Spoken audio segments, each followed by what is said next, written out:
Mooste Eloõlu 20. juubeli pidustus avatud.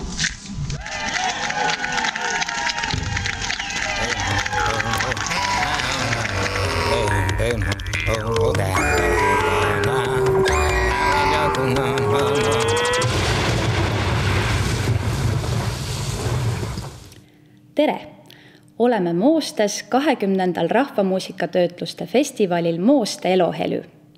Igal kevadel saavad siin kokku muusikud ja muusikahuvilised, et tunda rõõmu taasnägemisest ja muusikast. Festivali peasündmuseks on suur võistluskontsert, kus osalejatel tuleb esitada 2 Eesti rahvaviisi töötlust. 1 pala vabal valikul ja teine kohustuslik lugu vanalt Võromaalt. Tänavu tuleb uuda vormi seada Hargla kihelkonnast pärit lugu Oi tule üles. Žanrilisi piire esitajatele ei seata ja seetõttu võib kontserdil kuulda elemente nii džässist kui ka pungist.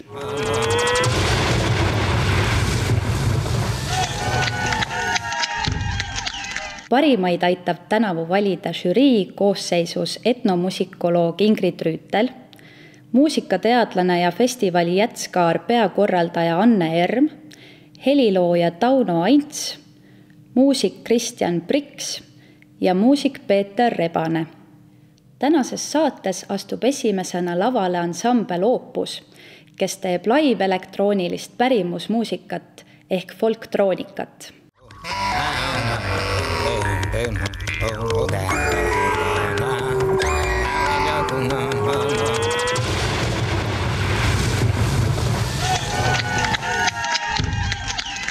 Tere! Meil on väga hea meel ja suur au olla esimesed tänase võistluskontserdi esinejad.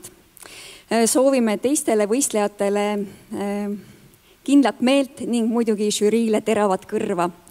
Esimesena kuulete Harglast pärit laulu Oi tule üles ja teisena esitame Kuusalu kiigelaulu Kiigel kartlik. Hoi heli leli, hoi heli leli, heli heli hellu lellu, heli heli hellu lellu, hoi heli leli, hoi heli leli, heli heli hellu lellu, heli heli hellu lellu, hoi tule üles, tule üles valge vallan, tule üles valge vallan, hoi heli leli, hoi heli leli, heli heli hellu lellu, heli heli hellu lellu, hoi joba kuu,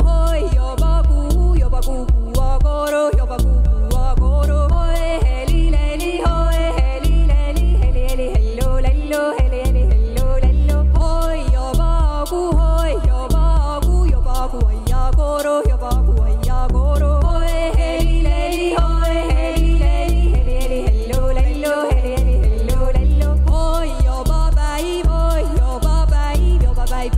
koro, joba päiv, koro, hoi heli leli,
Ansambli Opus solist Mari Meentalu pälvis Patrooni auhinna.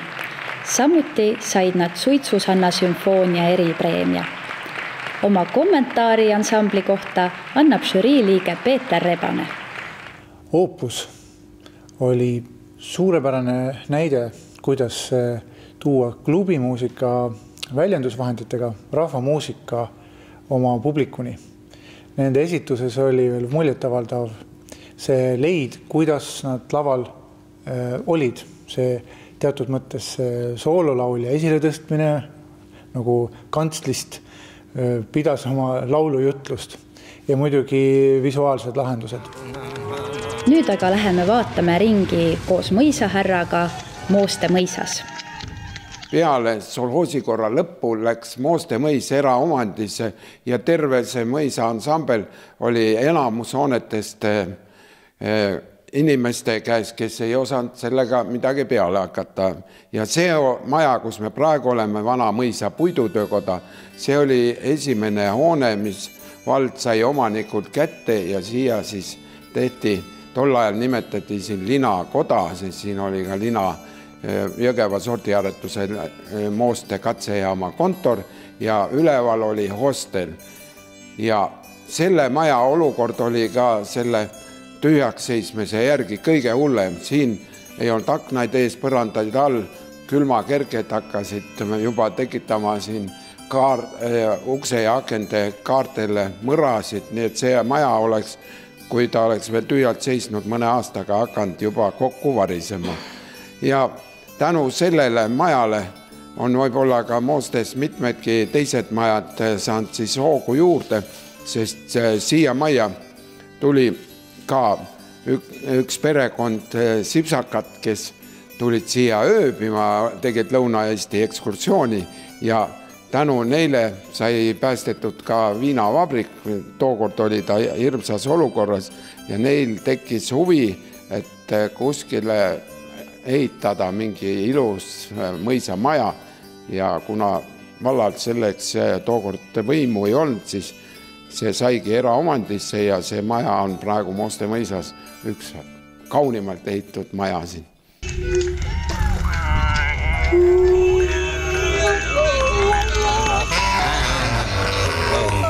Jätkame võistluskontserdiga. Järgmisena kuulete Türit pärit 8-liikmelist vokaalansamblit Naised.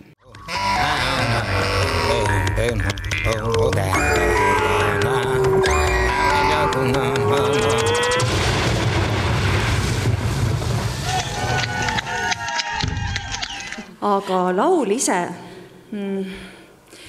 no kõik see säädmine ja asi, see ei olnud nagu väga lihtne, et mina üritasin korraliku pioneerina ikka kõik ritta seada ja hingamiskohti ju ei ole eriti, aga eks me siis paneme sinna, kus saame ja teiseks ikkagi loo iseloom, et millest see meie jaoks räägib või meie ettekandes räägib, et päike tõuseb. Ta tõuseb nii tasa, ta tõuseb nii ilusasti. Ja siis algabki see päev. Mõni ärkaja on väga varajane, 6. Mõni ärkaja on hiline ja tema siis on see pigem see öölaps, et kes ei lähe nagu vara magama. Tuleb päev, toimetused, sahmerdamine, rahmeldamine. Ja ükskõik, mismoodi me ka ei tahaks, ikka tuleb õhtu. Ikka jälle päike ka loojub.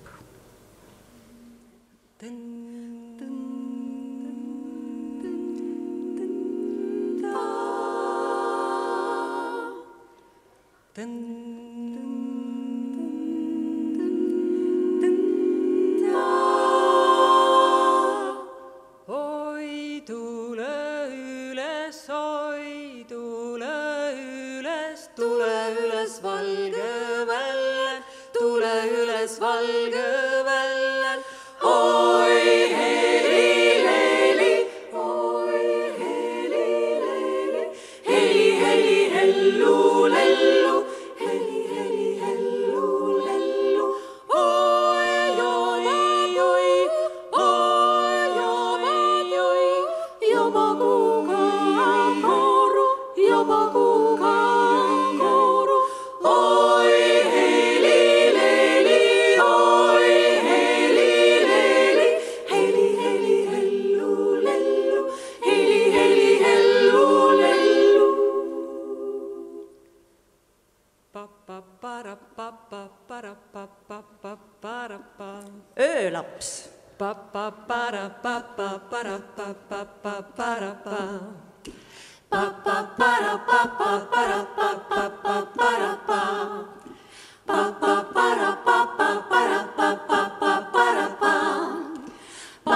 Nekrutiks võtmise lood jõudsid ka rahvaluulesse ja lauludesse, sest suu ju laulab ikka seda, mida silm näeb ja süda tunneb.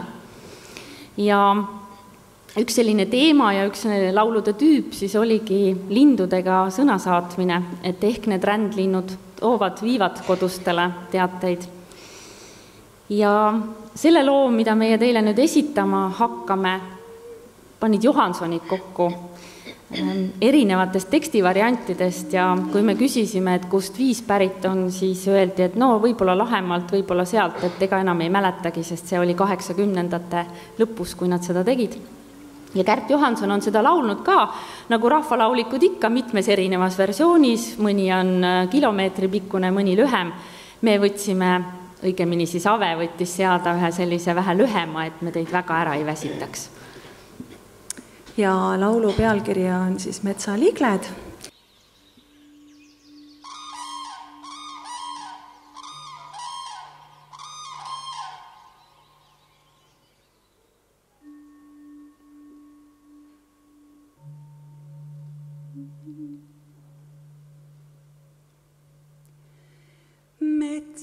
Metsaliigled, metsalagled.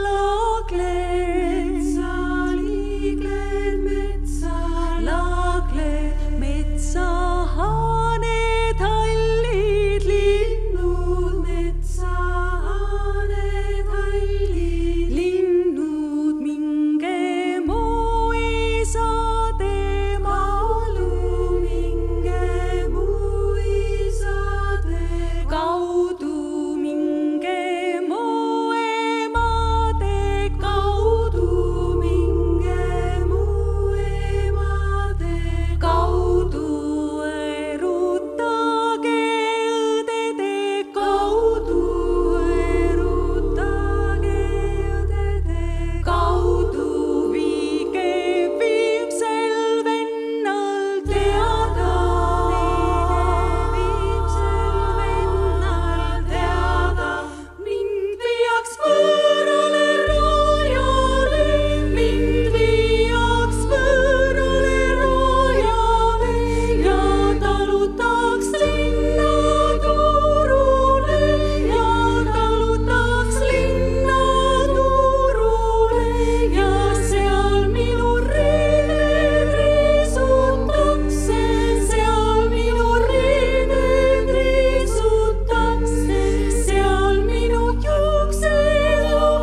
Vokaalansambel Naised pälvis festivalil Eesti Rahvaluule Arhiivi eriauhinna. Nende kohta annab oma kommentaari žürii liige Kristjan Priks. Naised, nemad kasutasid väga oskuslikult dünaamikat, oskasid hästi helidega maalida ja neil oli palju huvitavaid meeleolumuutusi.